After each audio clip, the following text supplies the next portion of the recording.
कोई असर ईरान पर पड़ता हुआ नहीं दिखा है। 3 खास मेहमान मेरे साथ लगातार बने हुए हैं। ब्रिगेडियर जम्वाल, मैं आपके पास आ रहा हूं। क्या ट्रंप की इस धमकी का असर कुछ पड़ेगा ईरान पर? क्योंकि अब तक इससे पहले भी ट्रंप ने धमकी दी थी कि हम शमशान बना देंगे, लेकिन उसका असर कुछ नहीं पड़ा। उल्टा ईरान ने जवाब दे दिया था कि हमारी भी मिसाइलें हैं और हम अमेरिका पर दाग देंगे अगर ट्रंप का यही रवैया रहा तो। देखिए, ट्रंप साहब की एक प्रॉब्लम है, धमकियां बहुत देते हैं। हाँ।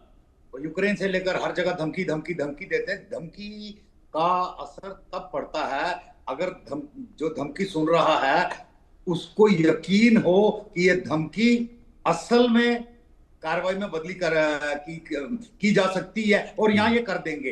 अब इनका यूक्रेन से लेकर हर जगह जहां देखो ना, रिकॉर्ड सिर्फ धमकियों का है, कुछ करने का रिकॉर्ड थोड़ा कम है। तो ईरान इसलिए सीरियसली नहीं ले रहा। एक तो ये बात। दूसरा, इजराइल और यूएस वैसे भी मेरे को लगता है ईरान के साथ गुड कॉप बैड कॉप की खेल रहे हैं पिछले 2-3 महीने से। पहले उनको उलझाया कि भी न्यूक्लियर डील में बातचीत गुड कॉप बन के, और तैयारी हो रही थी इजराइल की लगातार कि भी ये बातचीत डिप्लोमेसी कुछ नहीं होना, एंड में इनका हमें खुद ही खत्म करना पड़ेगा। वो उसकी तैयारी कर रहे थे। I mean, bye their own admission कि 6 महीने से ऊपर से ये तैयारी चल रही थी। बिकॉज इस टाइप के हमले 1 दिन 2 दिन 4 दिन या 1-2 महीने की तैयारी से नहीं होते। It takes months if not years ये ऐसी तैयारी करने के लिए। तो वो तैयारी चल रही थी, एंड ये पॉसिबल ही नहीं है कि ये तैयारी अमेरिका को बताए बिना चल रही होगी या वॉर प्लानिंग के अंदर अमेरिका शामिल नहीं होगा। सो वो बैड कॉप ये गुड कॉप ये चल रहा था। जिस दिन हमला हुआ ईरान के ऊपर, उससे 1 दिन पहले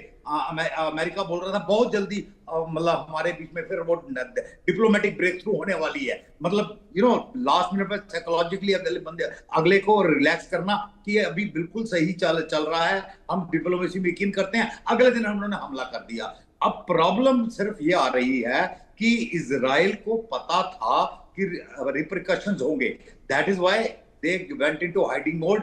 पर कितना बड़ा रिप्लाई करेगा ईरान का, उसका अंदेशा नहीं था। उनको पता था कि उनके पास इस वक्त 2 से 3 हजार मिसाइल्स का जखीरा है। They are planning to expand it to 7 से 8 हजार। उससे पहले वो उनको मारना चाहते थे। पर उसमें से हाइपरसोनिक मिसाइल कितने हैं? अभी लग रहा है कि काफी मात्रा में हाइपरसोनिक मिसाइल भी हैं उनके पास, जिनका तोड़ मतलब दुनिया में एक्चुअली किसी के पास भी नहीं है। बिकॉज वो धमनी की गति से 5 से 6 गुना चलते हैं एंड सारे एयर डिफेंसेस को बर्बाद कर लेते हैं। तीसरा, उसके अपने आयरन डोम में इस वक्त कमी आ गई है। वो सिवियरली डिग्रेड हो गया है पिछले 2-3 साल से हिजबुल्लाह और उनसे लड़ते हुए, and there is a shortage of short range missiles. अभी उनको रश नहीं कर रहा है इजराइल। आप देखते नाउ इस पूरे सिचुएशन में जब हर घंटा हर दिन इंपॉर्टेंट है, ये जो 2 हफ्ते का है बड़ा इस टाइप की इंटेंस वॉर में दिनों और घंटों का महत्व होता है।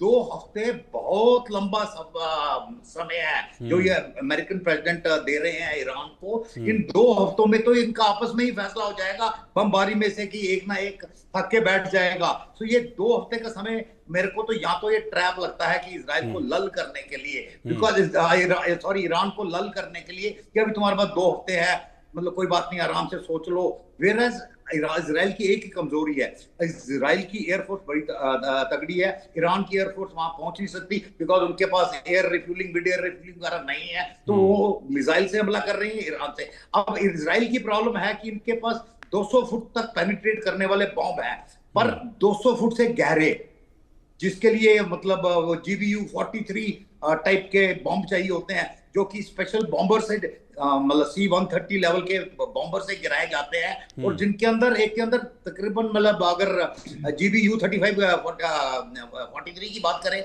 9,850 किलो बारूद, 10 किलो टन छोटा मोटा कन्वेंशनल मतलब न्यूक्लियर बॉम्ब के बराबर कन्वेंशनल एक्सप्लोजिव है, जो 200 फुट से भी बहुत नीचे जाके अंदर तक तबाही मचाता है, जिनका इस्तेमाल अमेरिका ने अफगानिस्तान में किया था वो टोरा टोरा वगैरह की सुरंगों को बर्बाद करने के लिए। वो चाहिए अभी इजराइल को। या तो अमेरिका उनको देगा या खुद आके वो बम गिराएगा, बिकॉज इस वक्त जहां भी खुमैनी और उनकी बच्ची की मिलिट्री कमांड है, I am sure they know this capability, और वो 200 फुट से नीचे है। तो अभी इसी दौरान आप देखोगे कि यहाँ तो ये बॉम्ब अवेलेबल कराए जाएंगे इजराइल को, बिकॉज ये लड़ाई 2 हफ्ते नहीं चल सकती। 2 हफ्ते में इतना ज्यादा नुकसान हो जाएगा दोनों का कि वो it will take years and if not decades to build up again. तो अमेरिका को ये डिसाइड 24-48 मैक्सिमम 72 घंटे के अंदर करना है, इधर आए उधर आए, कुछ ना करे कि कुछ ना करे, या खाली बम जो हैवी ऑर्डिनेंस उनको चाहिए, इजराइल को जो मांग रहे हैं वो उनके हवाले कर दे। इनमें से एक ना एक फैसला आपको 72 घंटे में आ जाएगा, बिकॉज 2 हफ्ते का वेटिंग पीरियड मेरी समझ से बाहर है। 2 हफ्ते में इतनी इंटेंस लड़ाई में इतना टिक पाना बहुत मुश्किल है, लॉजिस्टिकली भी और इवन अदरवाइज दोनों के लिए। ठीक है, मैं आपके पास आऊंगा। एक ब्रेकिंग न्यूज आ रही है।